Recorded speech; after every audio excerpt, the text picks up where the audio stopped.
Well, I'm very, very pleased to be here, and I'm delighted that so many people of the Quaker faith are taking up the challenge that U.S.-sponsored torture is now presenting to all of us here in the United States.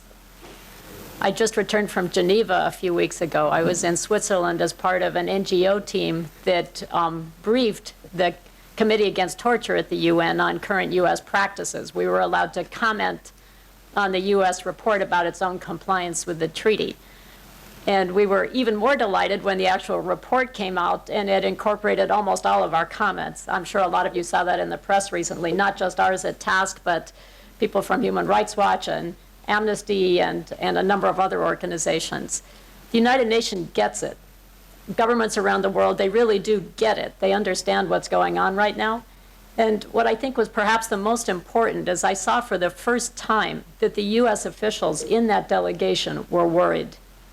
They were worried, as opposed to a few years ago or even 6 months ago when the UN report came out on Guantanamo and it was just brushed aside with a great deal of hubris. For the first time, they were worried. Things are beginning to change. The pendulum is beginning to shift, but I think we all, in a very united way, have to move forward more than ever before if we're going to bring this practice to an end. And I think that we can do it. Looking around this room, for example, and hearing all the different people tonight, I'm very sure that we can do it. But we have a huge amount of public education to do first. When the photographs of Abu Ghraib first flashed across the television screens in our country, I was going back and forth doing a number of public presentations on that very question.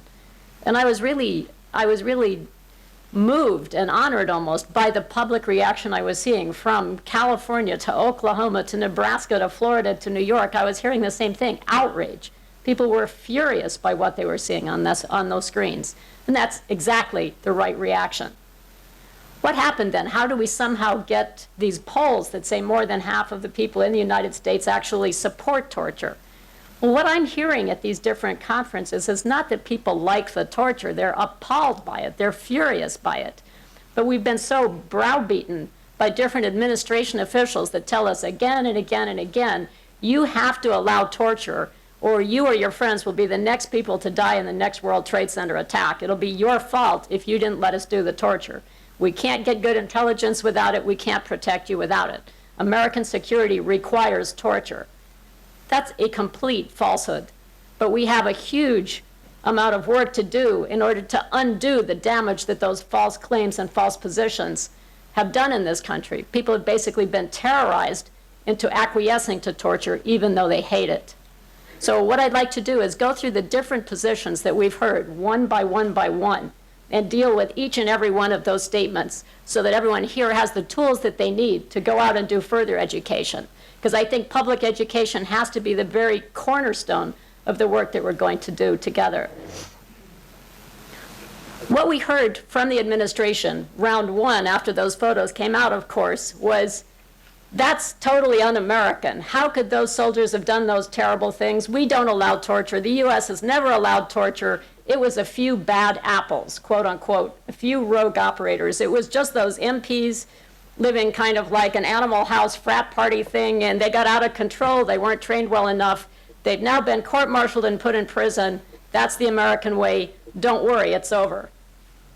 That's funny. After my husband was tortured for 2.5 years in Guatemala and then thrown out of a helicopter, the Senate Intelligence Committee said exactly that when we learned that the people who did that were on CIA payroll. 1995, they said, it will never happen again. It's a few bad apples, a few rogue operators that were out of control. They've been taken care of, they're fired, it will never happen again. Almost like clockwork, within a decade, we saw exactly the same statements coming out. So question one, was it a few bad apples or is it policy? Is it government policy? I think the answer is probably obvious to most of us, but that's the position the government has taken. Why, in the face of this voluminous amount of evidence, witness statements, declassified documents showing that it really is policy, why do they keep insisting that it's not? Because if it's not the mistakes of people at the bottom, just a few individuals out of control, if it came from the top, then the people at the top have to face trial also for the crime of command responsibility. They go to jail. Rumsfeld, Cheney, Tenet, whoever. They go to jail if they knew it and allowed it or ordered it. That's why we have this huge pressure to hear that it was only a few people that were disobeying orders. We also hear that those positions, those photographs, they certainly might have been degrading, but they weren't really torture. And I'd like to address that too, because at the Torture Abolition and Survivor Support Coalition, we have several hundred people, all of our members, who were in fact tortured, many at the hands of the United States, in fact, and they have quite a different story to tell, and that's what we presented recently in Geneva. So that's the first part that we need to address. Was it really torture? And was it just a few people out of control, or is it policy, practice, systematic, standard operating procedure? Secondly, we're told, even if it was torture, it was legal because they were enemy combatants. The Geneva Conventions don't cover them, and it wasn't against the law. That's ridiculous, and I will get to that also. The third thing, though, is even if it was torture, even if it was a crime under US domestic law, you have to allow it because we can't keep you safe otherwise. This is the only way to keep America safe. And that's the last question that I'd like to leave everyone. Are we safer, or are we highly endangered by what's gone on for the last many years? Okay, first part. We saw those horrifying photographs, and we're told those were just random incidents, a few people that became abusive. But as the declassified documents kept coming out that the ACLU got through the Freedom of Information Act, as journalists went forward and started publishing people's stories, as one by one a few people were released and were able to say what was done to them, more photographs came out. Soldiers came forward and said, well, this is what we really were doing. I felt really bad about it. I don't know what to do. This is what I saw. This is what I heard. It became clear that the practices were horrific, they were certainly torture, and that they were very, very standardized routines and techniques, very standard operating procedure. For example, we saw the person with the dog attacking the poor couple of prisoners at Abu Ghraib. And then the dog handlers began to say, well, yeah, we were ordered in there, that's true, and yes, we did it many times, and in fact, in Guantanamo also, that was brought in from Guantanamo to Iraq, it's used all over Afghanistan. We all do it. It's just part of our interrogation techniques. They were saying it's not really torture because, it's just scary, but unless there's an accident, as happened in that photograph, it's just a scare technique. It's not really torture. But psychological torture under the treaties, as I'll discuss, and also under US felony statutes, is any sort of fear or psychological pressure that could cause a regression or cause permanent trauma, anything that severe. And an attack like that, which would basically be very much like a mock execution. Someone puts a gun to your head, there's no bullet in the chamber, but they pull the trigger. There's horrible permanent trauma attached to that.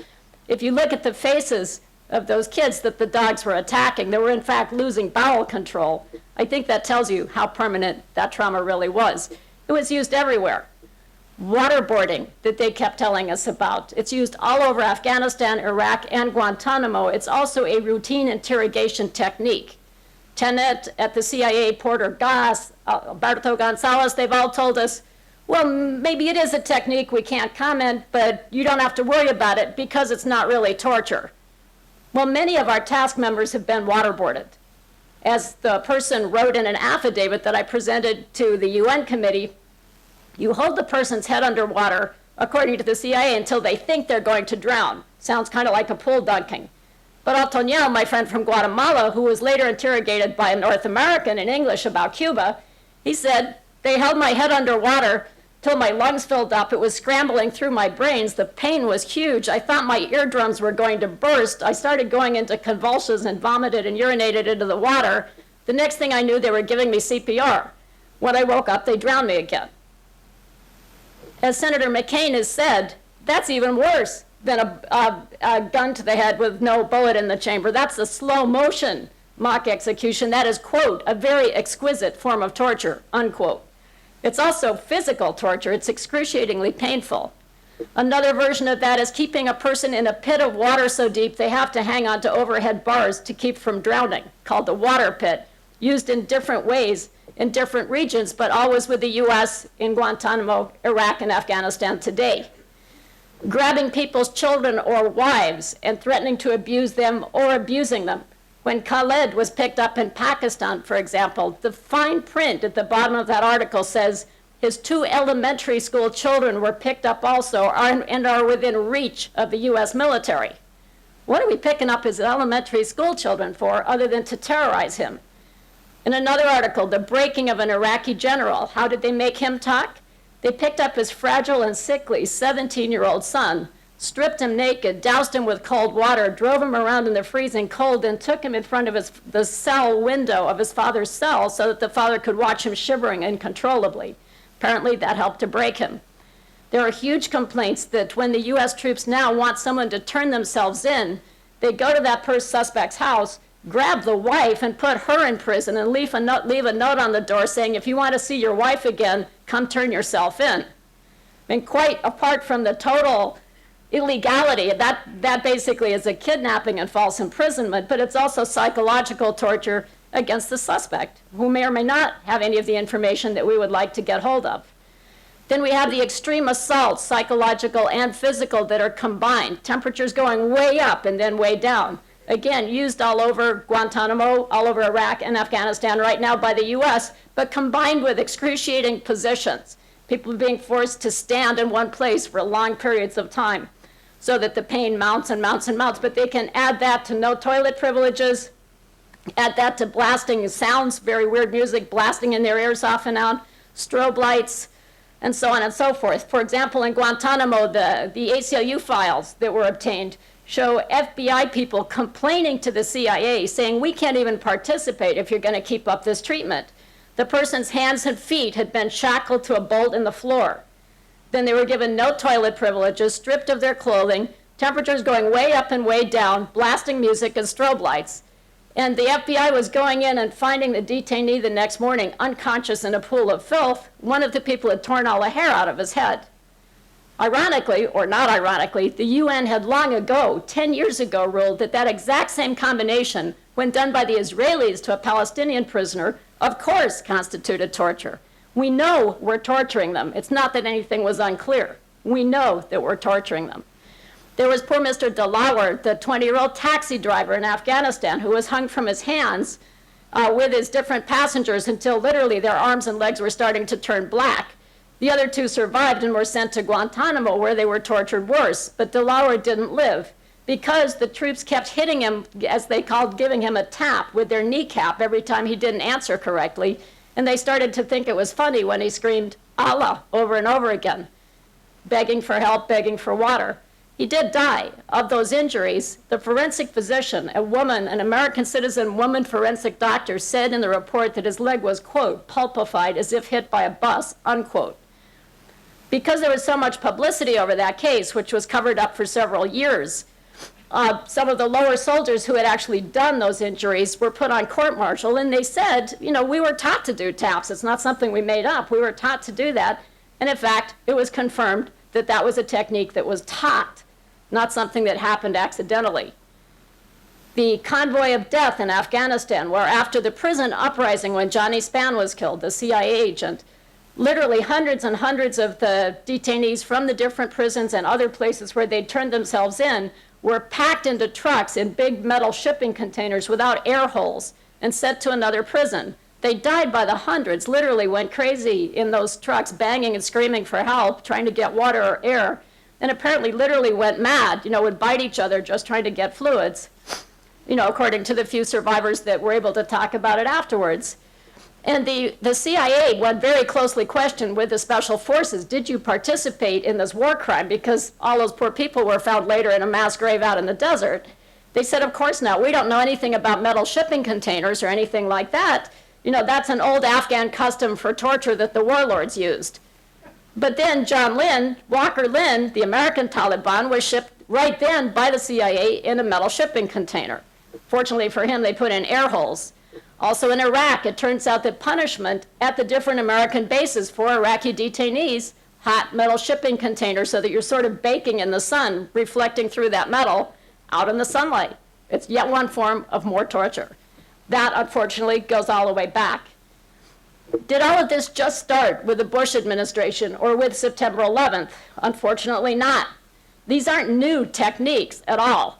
These are techniques that the CIA in particular has been developing and perfecting, quote unquote, for decades now. It goes all the way back to Vietnam. For example, I've got a bad shoulder here, so I can't imitate the prisoner very well, but the iconic photograph out of Abu Ghraib of the man in the hood with the wires standing on the box. And in fact, we were told he would only think he was going to be electrocuted. He did get blasted with electricity when he lowered his arms. That iconic photograph of the man in the hood, it's called the Vietnam position to American intelligence experts because that's where it originated, in Vietnam. Rising and falling temperatures. A Viet Cong prisoner had been held by U.S. intelligence agents in a very cold room for nearly 4 years when they found out that, in fact, he was very afraid of the cold. He couldn't bear the cold. He didn't talk for those 4 years. That's the part they tend to not mention. They drove him mad with the cold, but he didn't talk. Before the end of the war, they decided he shouldn't stick around to be a problem afterwards, and he was thrown from a helicopter. People standing in rigid positions. At the bottom of one of the authorization statements that went through Mr. Rumsfeld, his signature is at the bottom, authorizing a whole list of these techniques. And in one, he actually hand wrote a comment at the bottom saying, why are people only supposed to stand without moving for 4 hours? I stand for 8 hours every day. Well, that's true. You and I, all of us here, we could probably walk around for 8 hours all day if we had to. We might get a little tired, but that's not painful. If you're made to stand stock still, not being allowed to move, your lymph system can't pass the lymph up and down through your bodies and dispose of the swelling. The longer you stand, the more excruciating the pain becomes, and the huger and huger, or more severe the swelling in your legs or whatever limb it may be that's been immobilized. For example, my friend Herbert Anaya in El Salvador, who was eventually shot dead on his front lawn trying to put his kids into the car to take them to daycare. He had been picked up and tortured the year before. He was held in the Policía Nacional building, and his wife, Mirna, who had a number of military people in her family at a distance, like many people in any civil war, found out exactly where he was being held and found out that North American military advisors were in there with him. Interesting connection. She sent a lawyer over. The Salvadoran guards answered the door and said, you can't see him. The lawyer insisted, so they brought down the American military advisors who said, yes, but you'll have to wait a few minutes. He waited quite a long time, and when he was brought to see Hector, Hector was sitting in a chair with a huge blanket over his lap. When he was finally released, they found out why. He'd been made to stand for so long, they could not get his trousers onto him, and they could not get his shoes back onto his feet because he was that badly swollen. If you let that go for long enough, you can end up with kidney failure. It's a torture technique. It was used across Latin America, in that case with an obvious CIA connection. Military advisors there doing intelligence work. I think most of you remember my husband's case. He was a Mayan resistance leader in Guatemala. He was captured alive by the military who faked his death, saying that he'd been killed in combat and was buried in a certain grave. Someone escaped from the military base and said, no, he's being subjected to the Argentine method, where they torture him for a long period of time with military physicians present so they don't accidentally kill him. I opened the grave and found an 18-year-old soldier who'd been beaten to death. My husband was 35. At that point, as you recall, I did a series of hunger strikes that resulted in a number of fairly extraordinary, at that time, disclosures. One was that he had been captured alive, and he had for nearly 2.5 years been tortured with military physicians present. During that whole period of time, the State Department and the CIA knew exactly where he was, and that he was in the hands of CIA-paid Guatemalan intelligence officials. The CIA knew where he was and told the embassy the 6th day of his captivity that, in fact, he knew a great deal, he was a hugely valuable prisoner, and they were going to fake his death to better squeeze him for his information. We know that he was drugged repeatedly, battered repeatedly, that 350 other prisoners were secretly detained with him, thrown down wells, et cetera, all dead. They were held in the water pit that I just described in Retoluleo. It happened there too. The CIA writes it up quite tidily. The pits of water so deep you have to hang on to overhead bars. He tried so many times to escape, they ended up putting him in a full body cast, complete immobilization from neck to ankles. And then at one point during a questioning session, injected him with a toxic gas that caused his body to swell till one arm and leg hemorrhaged. They then put him back in the cast, I guess, and eventually either threw him out of a helicopter or dismembered him so that I wouldn't be able to identify him. During that 3-year period while I was on the hunger strikes trying to prevent exactly that, All of them died. The CIA continued payments, and the CIA and the State Department continued to tell me, the OAS, the United Nations, and every member of Congress that there was no information about them at all, not him or anybody else. And during that time period, we had a long time that we could have saved their lives. Direct link. The other sorts of things that we've seen, the dogs, for example, those were used on Sister Diana Ortiz, the American nun who was badly tortured in Guatemala by different officials and who had by different Guatemalan torturers, and who had a very obvious North American walk into her cell and say to the torturers, "Are you crazy? This woman's an American citizen. It's all over the radios. All hell is breaking out. Give her back to me. I have to take her away." And they said, "Yes, boss." They were on a first-name basis. He knew where to find her, and he had the authority to demand that she be released to him. He took her out in a Jeep. She jumped out the door and ran for her life, went back to the embassy and said, "Do something. Make them save everyone else in there. There's children in there being killed." And for the next 10 years, the State Department said that Diana Ortiz didn't seem to know what had happened to her and seemed to have mental problems. Inez Murillo in Honduras was also very severely tortured by Battalion 316. Her torturers admitted that she was correct when she said that during all that time period, a North American called Mr. Mike, who was obviously CIA, came in again and again and again, where all of them were being tortured, to ask what information had been got and to give advice on what to do next.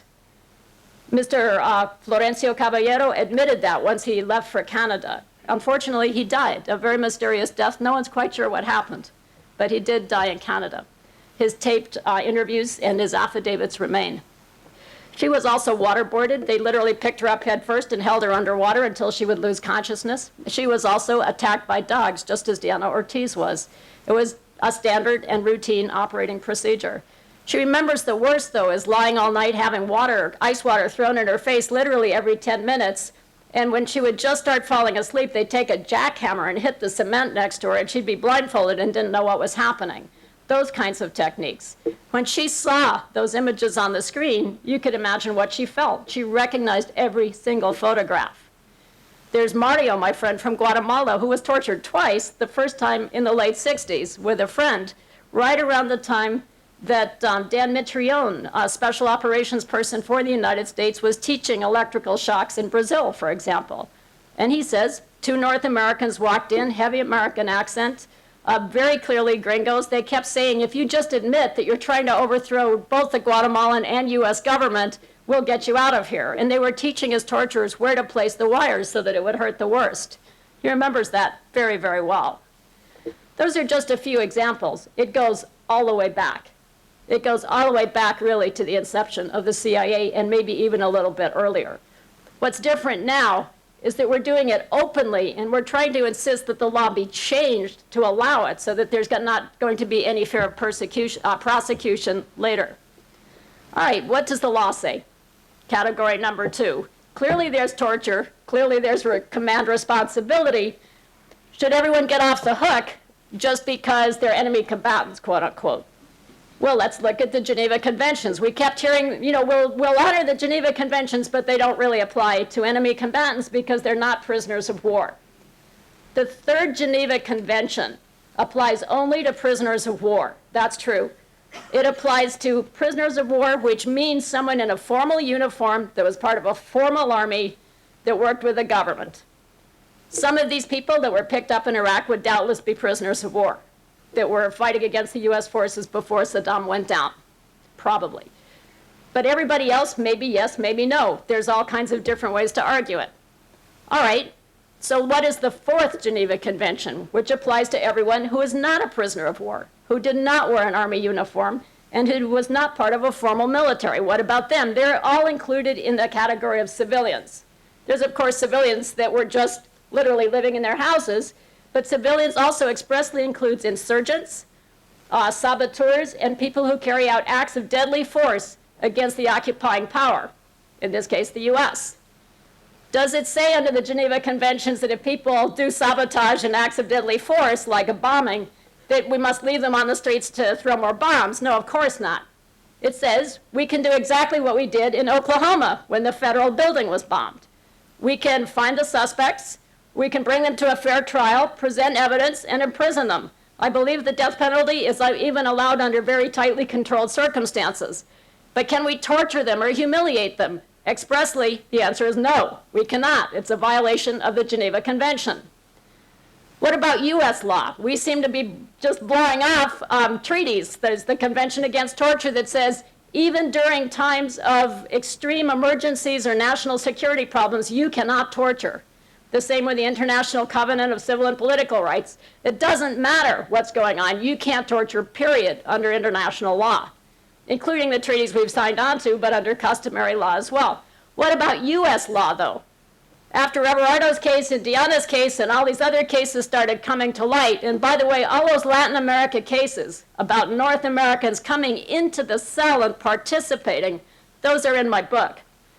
We always said we were just professionalizing, just giving equipment, just helping out, but we were doing a lot more than training. We were in the cells.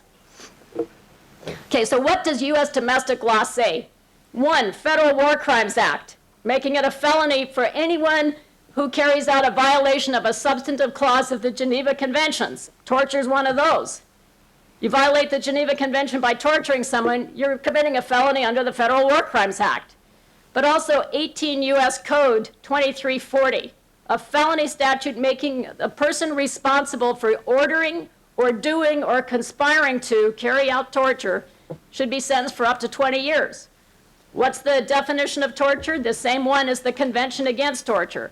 Anything that inflicts severe pain, physical torture, anything that could cause a regression or would be like a mock execution, or a threat to harm somebody else in your family or a friend or a close friend, like bringing someone else in to be shot in front of you, or told that the person will be shot in front of you.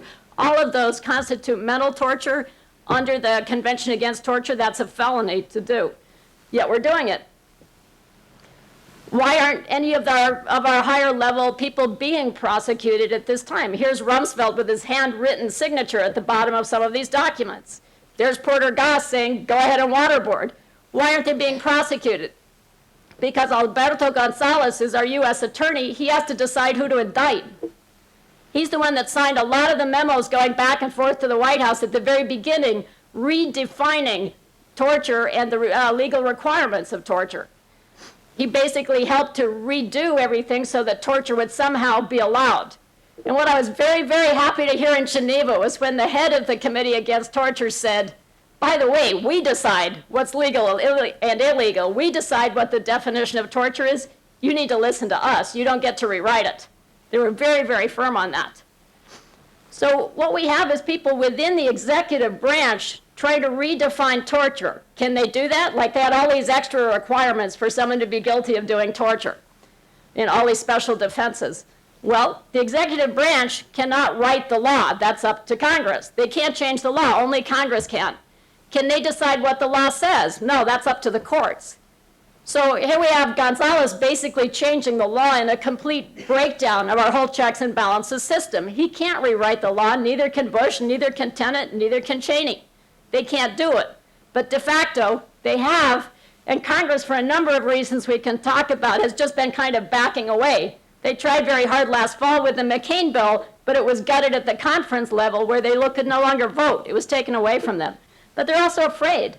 They're afraid when they read those polls that say over and over again how many of us really want torture to be legalized. That's just terrifying to them. They're afraid they'll be put out of office at the very next election by people accusing them of being soft on torture, being soft on terror and being soft on national security issues. We need to really reach them, but the only way we can do that is with a very intensive education campaign. All right, let's look at the security issues. That's really the hardest one. How many people here have heard the ticking bomb thing, like enough to climb up one wall and down the other? Let's deal with that, because that's really what's behind those polls. People don't want torture, but they need answers to the ticking bomb issue. First of all, does torture get you good intelligence? Almost all U.S. intelligence people and most of the Mossad, most of the really best intelligence people around the world say, of course not. If you pick someone up and hurt them badly enough, they're going to say anything you want in order to make you stop hurting them. Classic example, the Iraqi prisoner that was in a Washington Post story who had been tortured under Saddam Hussein, got out, was pretty happy to see Saddam Hussein gone, didn't like the Americans the way they were acting, but at least Saddam was gone. He thought he saw a bomb in the back of the car near a crowded marketplace, reported it to the Iraqi police, who reported it to the American soldiers who picked him up and put him back in Abu Ghraib and tortured him again. This time he knew the routine. Under torture, he said, right, I'm Osama bin Laden in disguise. Where do I sign? He literally admitted to being Osama bin Laden in disguise. He was then released, and the Washington Post journalist said, now what happens? Are you going to, go out and join all the insurgents and throw bombs at the Americans? And he said, well, what would you do if someone came to your country and tortured you and raped you and did all those horrible things and occupied you? Wouldn't you resist and walked away? Good example. The al-Libi case is yet another example, and this is where the FBI and the CIA absolutely parted company. The FBI can be sued under the Constitution, of course, for police brutality. The CIA cannot because they work outside the United States territory, where the Constitution doesn't reach. So the FBI, from the beginning, has developed very, very good ways, excluding torture, for getting good information. Not fast, but they have done it. Good cop, bad cop, not very exciting. Incentives and disincentives, slowly catching people in their lies, going back and forth with careful investigation.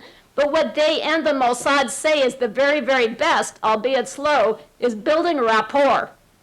If you slowly but surely build rapport, most prisoners eventually want to talk.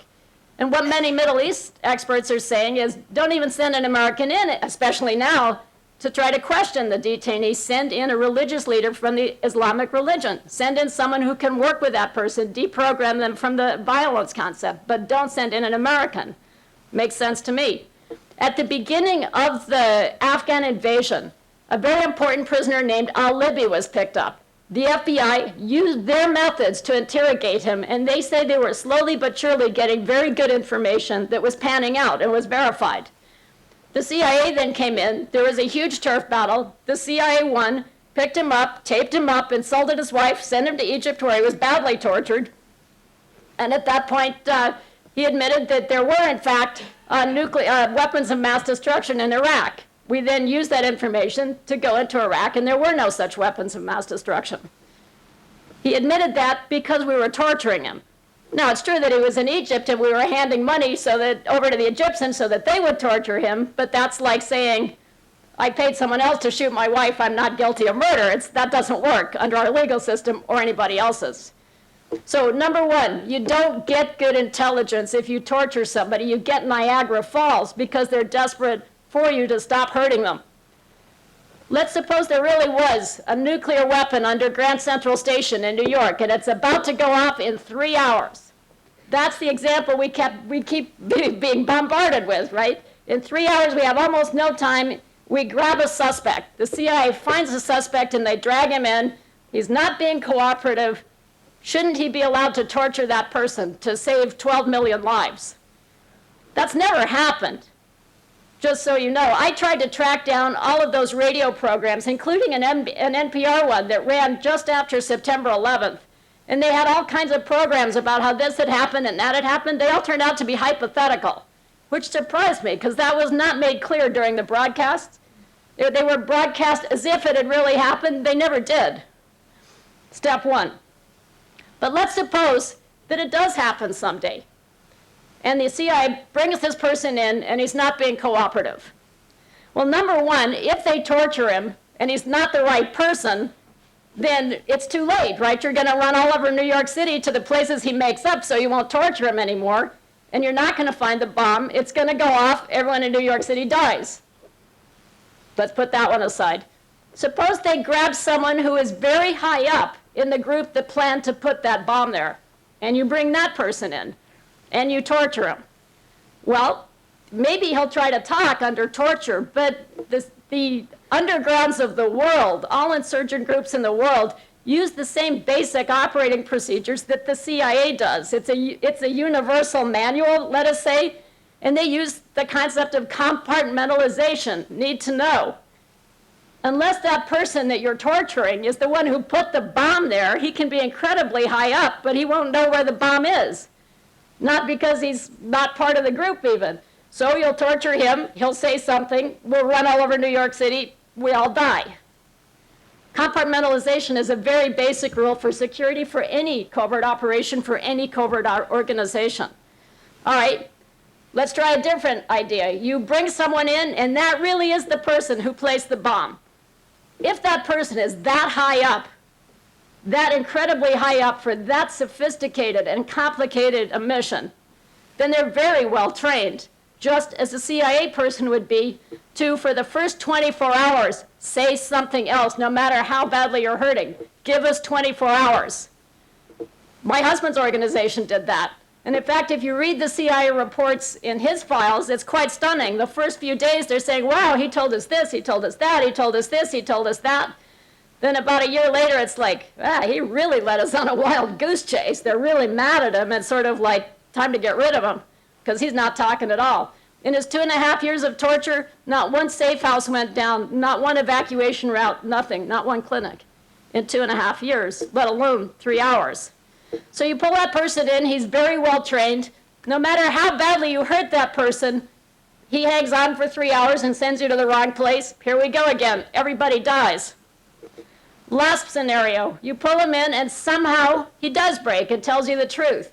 If he's that high up, all of his colleagues are watching him and would know if he was picked up within 10 minutes and they would have moved the bomb. They would be watching each other every single minute if they were that high up. They would simply move the bomb. So even if you get that person to tell the truth, it's too late. So what do we do about the ticking bomb situation? Well, number one, just to answer the question, if it was ever really true that any official saved 12 million lives by torturing someone, that's what presidential clemency is for. Our laws have the flexibility they need. But what do we really do about the ticking bomb thing? The answer is we have to do preventative investigation. The next time the White House gets a memo that says Al-Qaeda determined to attack within the United States, it can't stay in Crawford on the ranch. I mean, someone got to do something. The Moussaoui trial, again and again, we were hearing from people that were in Colleen Rowley's group that were so frustrated after all of that happened because they had been desperately trying to get their superiors to pass on information that there was this very weird Al-Qaeda suspect that wanted to learn to fly a jet but not take off or land, just fly in a straight line. And when they combined that with earlier reports out of the Philippines that there was going to be an attempt to fly aircraft into tall buildings in the United States, they were desperate at the lower levels and no one listened to them, and they were blocked, in fact. The Philippine case was clear as a bell. It came 8 years earlier, yet we had no defenses in place, and we were taken completely by surprise.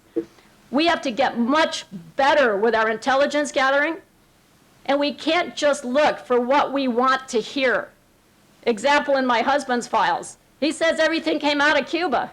It's like, please. I mean, you know, he knew that the CIA wanted to get Cuba, so he just said, yes, it was Cuba to every question that they asked him. And they were delighted with that. And anyone who's ever been on the ground in Guatemala, that is ridiculous. I mean, that anyone could have fallen for that for longer than 10 minutes, that's pathetic. I mean, why didn't we know there was a nuclear bomb in India? We're not doing our intelligence gathering right. We are doing a whole lot of coups, dirty tricks, exploding cigars, et cetera, that create rage against the United States. But our intelligence groups are spending all their time in political manipulations and attacks de facto, rather than what they should be doing, which is really getting good intelligence and not looking at the information through the lens of their own opinions and their own wishes.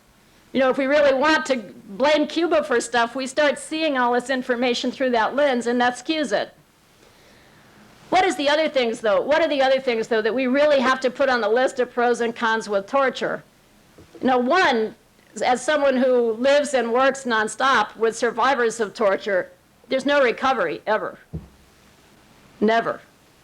I mean, people learn to live, they learn to survive, they learn to make it somehow, but You'll see many of them with their arms black and blue, and I never ask what it is. I know what it is. It's from nightmares all night long where their arms are flailing against the walls trying to get away from the electrical wires or the dogs. If a dog barks, people are almost going to jump through a window. I mean, loud noises, sounds, just huge, huge, devastating impact for the rest of their lives, let alone the family members that are trying to work with them. But also we have to think about our own sons and daughters who are out there in the military, maybe who didn't want to go, maybe who did want to go, who are there for all kinds of reasons, including economic stress, et cetera, et cetera. It's like, what happens to them? Look at that picture of Lindy, England. How many of us in this room would want to see a young family member or friend of ours in that photograph doing those things? And what happens when they come back? Like a lot of people in the Guatemalan military, they face a horrible crossroad and a horrible choice. They can either let those walls come tumbling down and live with what they've done and realize what horrible things they've done, or that wall stays up and then, God help us here in the United States and, within our neighborhoods when they come home and continue those kinds of abuses. That's the other thing going on in Guatemala today. The number of women being raped and mutilated in brutal, brutal killings is 10 times higher than Juarez, which has been getting so much attention. But I think also we have to look at, in terms of just even a bigger picture than that. What happens when we brutalize and traumatize a society? Does that make us safer? Does that, bring things into control the way our administration would like to see? Or does that just blow things up? Certainly we have a lot of historical precedents. For example, Vietnam, we didn't win that war. We certainly used very brutal and repressive techniques. We used napalm, we used torture, we used the Phoenix people, we did everything we could, but we didn't win that war. South Africa, with the apartheid era, that didn't win. They certainly used terrifying methods, but it didn't win. Guatemala, they've crushed all of the uprisings, but there's been a Mayan indigenous uprising every single generation for 500 years since the coming of the conquistadors. It's not stopping. Northern Ireland isn't very quiet.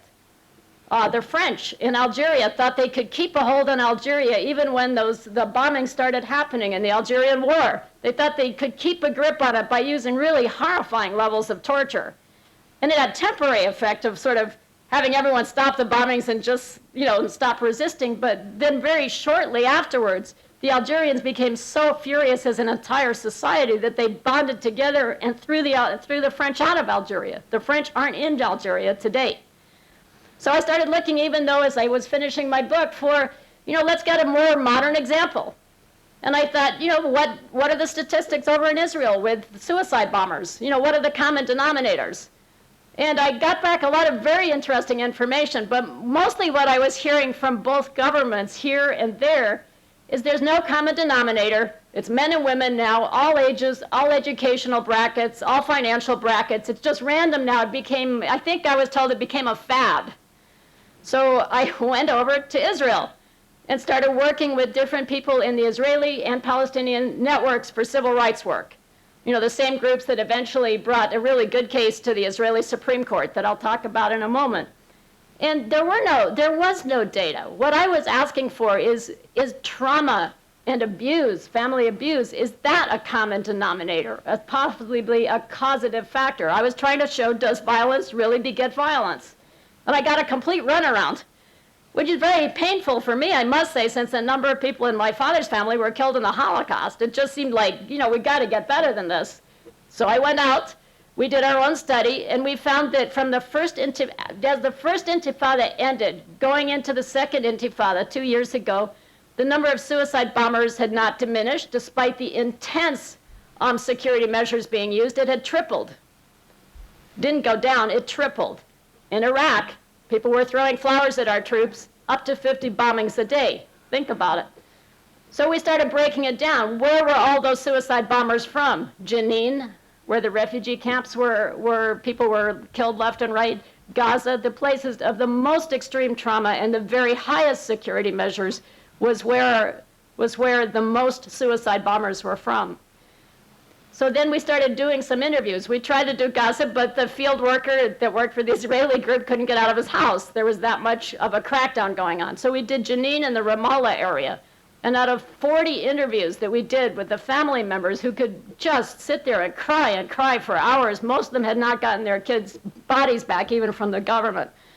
But what they all said was, you know, yes, the woman, for example, that worked for the Red Crescent, everyone wondered how she could have become a suicide bomber. She worked for the Red Crescent. And her friends were saying yes, but she was carrying her friends day after day dead into the ambulance, and just a few days before, she was carrying a close childhood friend to the ambulance, and his brains were leaking out into her hands. You know, there was an 18-year-old that had his brother shot to death at their front door when he came home from work. There was someone that ran a little juice shop and watched people just machine gun us as a car went by. Someone else had a bomb go through his roof and kill his mother. There were horrifying stories, really horrifying stories, every single one. And I noticed Professor Pope did a very interesting study where all he did is look at data of suicide bombers from around the world, every piece of data he could get, and there were common denominators: occupation, humiliation, and trauma. So we're pouring gasoline left and right onto the fire. The more we abuse and repress people, the hotter the fire of hatred and rage grows against us, but also in general, just grows and grows. So we're making the cycle bigger and bigger and bigger against the United States, and in the end, a world conflagration is what I fear. This is not the way for us to get safer. What is the way to get safer? I think we have to learn to do global connections. We have to learn to work together. We have to learn to cooperate, not one country putting its boot on the other country, but all working together and sharing of resources and sharing of respect and tolerance for our differences.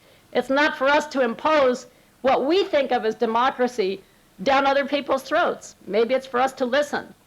Those are not going to be very popular themes, I know, anywhere in this government, but it's what we have to start to think about doing. So I want to leave you with those comments, and thank you very much.